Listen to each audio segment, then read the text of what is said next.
Tidak ada yang tumbuh di tanah, dan ada lubang tak berdasar yang tak terhitung jumlahnya. Keretakan ruang, yang terkadang akan melebur dan menghilang tanpa jejak, memenuhi langit. Orang bisa sekali melihat bangunan yang runtuh di tanah. Setelah Chihu tiba, matanya bersinar dan dia berkata, "Ini tempatnya." Shizu pernah menggambarkan lapisan pertama untukku. Kemudian dia menunduk dan menghitung dalam hati. Perasaan ilahinya menyebar seolah-olah dia sedang mencari sesuatu. Wang Lin mengerutkan kening ketika dia melihat sekeliling dan berkata, "Karena lokasi itu berada di lapisan lain, lapisan mana itu saudara Chihu?" Red Butterfly sudah beberapa hari tidak berbicara. Dia mendengus dan berkata, "Pertanyaan tidak berguna. Tentu saja itu adalah lapisan kedua. Sudah sangat tidak mungkin bagi fragmen untuk tumpang tindih sekali di alam surgawi." Mata Wang Lin menjadi fokus saat dia dengan dingin berkata, "Bodoh." Disebut bodoh menyebabkan mata Red Butterfly terisi dengan niat membunuh saat dia menatap Wang Lin. Chihu dengan pahit tersenyum ketika dia dengan cepat mengangkat kepalanya dan berkata, "Saudara Cheng, ini memang lapisan kedua. Tetapi leluhur saya, Shizu, pernah berspekulasi bahwa mungkin ada lapisan ketiga di bawah." Red Butterfly terkejut, matanya goyah dan dia tetap diam. Ekspresi Wang Lin tidak berubah. Dia masih merasa ada sesuatu yang salah. Sejak beberapa waktu yang lalu, dia merasa seperti seseorang mengikuti mereka. Ini tidak ada hubungannya dengan kultivasinya, tetapi rasa bahaya yang telah ia kembangkan dari tahun-tahun pembunuhannya. "Aku menemukannya. Ikuti saya." Setelah waktu yang lama, Chihu bergerak dan terbang ke depan. Segera, mereka bertiga berhenti di suatu tempat di timur laut. "Ini tempatnya." Shizu pernah meninggalkan tanda bunga plum di sini, dan metode untuk menemukan tanda itu. Wajah Chihu dipenuhi kegembiraan saat ia mendarat di dekat lubang. Wang Lin menunduk. Lubang-lubang di sekitarnya memang membentuk bentuk bunga prem. Chihu melompat ke dalam lubang. Red Butterfly memandang Wang Lin sebelum mengikuti. Wang Lin menyebar akal ilahi dan tidak bisa mendeteksi bagian bawah lubang ini. Setelah merenung sebentar, dia melompat masuk. Tak lama setelah mereka bertiga memasuki lubang, pria parubaya dengan labu muncul di dekat lubang. Dia minum, membalik tangannya, dan pagoda itu muncul lagi. Wanita berbaju putih itu terbang keluar dan ditahan olehnya. Dia memandangi mayat, menggelengkan kepalanya, dan bergumam pada dirinya sendiri. "Ting Air, para junior itu sepertinya datang sia-sia. Peti jade itu sudah saya gunakan untuk membuat pagoda. Sayangnya, peti jade itu hampir tersedot kering oleh Anda hanya dalam beberapa ribu tahun. Ting Air, yakinlah, aku akan pergi mencari giok langit untukmu. Lapisan ketiga seharusnya memiliki lebih banyak giok celestial." Dengan itu, dia memandang dahi wanita itu dan kemudian mengerutkan kening. Dia melambaikan tangannya dan mayat wanita itu dan pagoda itu menghilang. Dia melihat retakan di langit terhubung bersama dan seseorang keluar. Orang ini memiliki rambut kepala yang putih dan wajahnya dipenuhi keriput.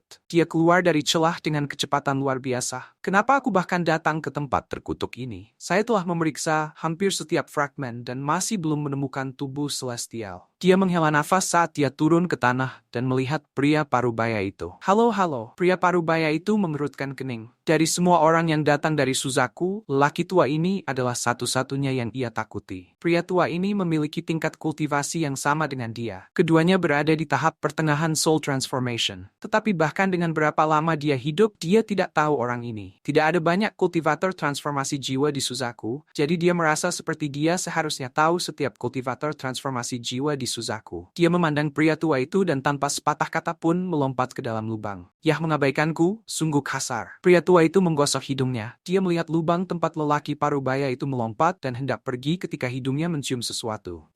Aroma kematian. Yah, ini adalah aroma kematian. Saya tidak akan pernah salah mengira aroma surgawi. Seharusnya mayat wanita. Haha, mayat wanita bahkan lebih baik. Mata lelaki tua itu berbinar. Dia melihat sekeliling dan mengunci matanya ke lubang tempat lelaki parubaya itu masuk. Lelaki tua itu memasang ekspresi gembira dan berpikir, "Sekarang aku bisa menyelesaikan tugas ketua sekte dan meninggalkan anjing ini, Suzaku." Sial, kepala sekte juga aneh. Sekte mayat kita memiliki semua jenis tubuh, jadi mengapa dia menginginkan tubuh celestial? Saya ingin tahu pelanggan dari planet apa yang memiliki selera itu. Kelompok Wang Lin berjalan menuruni pit dengan sangat cepat. Mereka telah turun untuk jumlah waktu yang tidak diketahui tanpa akhir yang terlihat. Tetapi kekuatan penentang yang mendorong menjadi lebih kuat dan lebih kuat.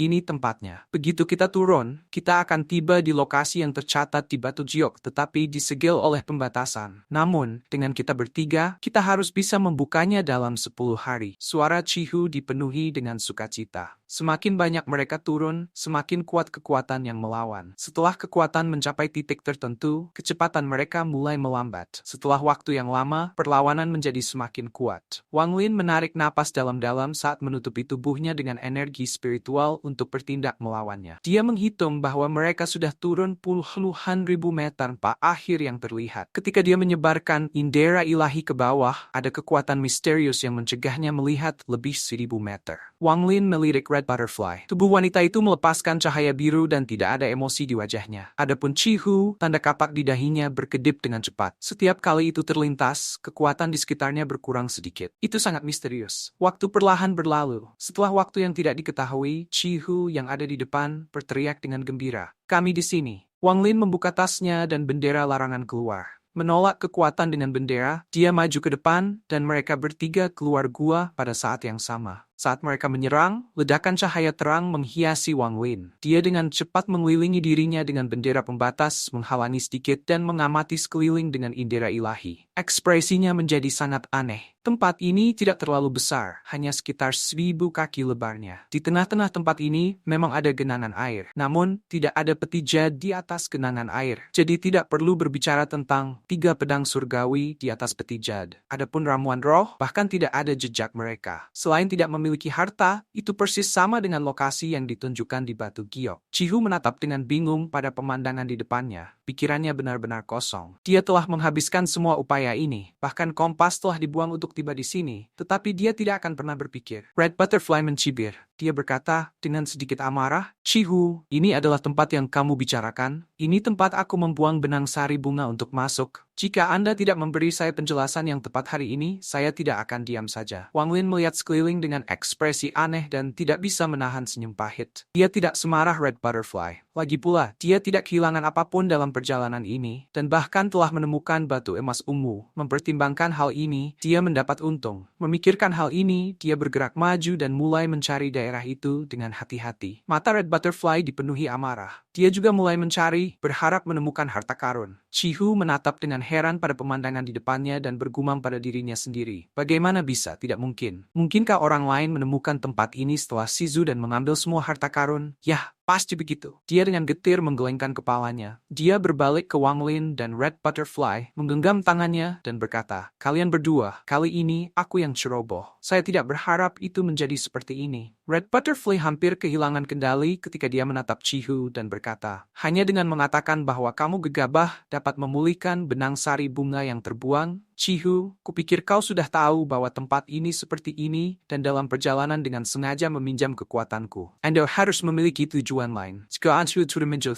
film JFGT's News Torch Mohd Gemets Wayne." Wang Lin dengan tenang mencari kemanapun, tetapi tidak menemukan apapun. Pada akhirnya, matanya mendarat di genangan air. Setelah diperiksa lebih dekat, kolam itu sangat dalam, dan dia tidak bisa melihat dasarnya. Setelah Chihu mendengar kata-kata Red Butterfly, ekspresinya langsung menjadi jelek. Tetapi dia menahan amarahnya dan berkata, "Red Butterfly, begitu kita kembali ke Suzaku, aku akan memberimu penjelasan yang tepat. Namun, Anda mengatakan bahwa saya memiliki tujuan lain sama sekali salah. Saya adalah tuan muda dari klan setan raksasa. Meskipun saya tidak bisa menandingi Anda, saya adalah pria yang bisa dipegang ucapannya." Red Butterfly mencibir dan hendak berbicara, tetapi Wang Lin tiba-tiba berkata, "Chihu, kamu mengatakan sebelumnya bahwa tempat ini memiliki lapisan ketiga?" Chihu kaget. Matanya berbinar dan dia berkata, "Saudara Cheng Niu benar. Nenek moyang saya Shizu pernah berkata bahwa mungkin ada lapisan ketiga." Red Butterfly dengan dingin mengejeknya. "Shizu, Anda juga mengatakan bahwa ada harta di lapisan ini." Chihu dengan cemberut menatap Red Butterfly. Setelah waktu yang lama, dia mengambil napas, berjalan menuju Wang Lin dan memandangi genangan air. Wang Lin perlahan berkata, "Jika ada lapisan ketiga, ini pasti menjadi pintu masuk ke sana." Red Butterfly sedikit mendengus. Dia dengan lembut bergerak di sebelah kolam air dan melihat ke dalamnya. Tepat pada saat ini, seseorang nelayan turun dari terowongan di atas. Dia mengambil satu langkah dan dengan kabur tiba di udara di atas genangan air di depan mereka. Kekuatan yang kuat mengelilingi mereka. Wajah Chihu segera berubah putih dan dia batuk seteguk darah, lalu tubuhnya terlempar ke belakang. Adapun Red Butterfly, dia mengeluarkan goan yang menawan saat dia dengan cepat mundur dengan kaget di matanya. Wang Lin sudah waspada karena dia selalu merasa seperti seseorang mengikuti mereka. Saat orang lain muncul, dia dengan cepat mundur. Meskipun dia masih terpengaruh oleh tekanan, dia tidak terluka. Hanya wajahnya yang memerah, dan dia didorong mundur beberapa meter. Orang itu memandang Wang Lin dan mengambil tegukan besar dari labu. Chihu berteriak, "Sekte 5 elemen, Zhou Yi." Pria parubaya itu tersenyum dan bertanya, "Orang kecil dari klan setan raksasa, kau kenal aku?" Setelah Red Butterfly mendengar nama Zhou Yi, ekspresinya langsung berubah saat dia menyembunyikan tampilan jijiknya. Chihu dengan cepat dan penuh hormat berkata, "Klan Iblis Raksasa." Iblis Chihu menyapa senior. Junior tahu nama senior sejak muda. Dia dilahirkan sebagai tuan muda klan setan raksasa, jadi dia telah difokuskan pada keluarga sejak masa kanak-kanak. Dia telah melihat potret semua kultivator transformasi jiwa dan dia tanya, saat dia melihat labu merah, dia bisa mengenali siapa itu. Zoe ini memiliki hobi yang sangat aneh. Setelah hobi ini dikonfirmasi, Chihu mengingatnya dengan sangat baik.